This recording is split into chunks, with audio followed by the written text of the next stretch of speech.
What happens between now and September 17th, Kevin?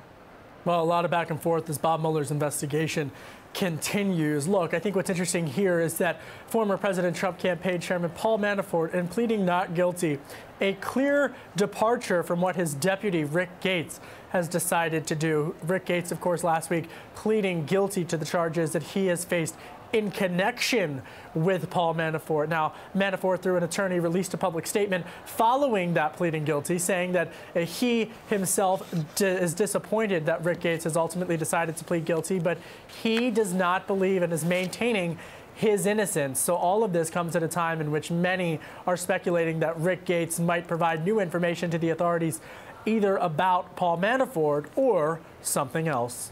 Yes, and it would seem like the longer that goes on, the more time there is for Mueller to collect more. How many people now are cooperating?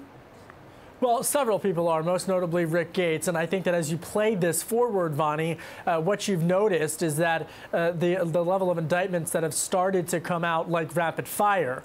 It was just the other week, we should remember, that the indictments against 13 Russian individuals as well as 3 Russian companies, saying that there was a well-orchestrated Russia cyber meddling attack, so to speak, utilizing U.S. institutions out in Silicon Valley and social media platforms to meddle in the election. Then, of course, you had a follow-up indictment, and you had the news that Rick Gates has decided to plead guilty.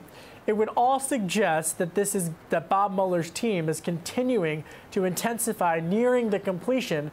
However, many people anticipate that this is going to drag on through the court hearings, through the proceedings, beyond the midterms.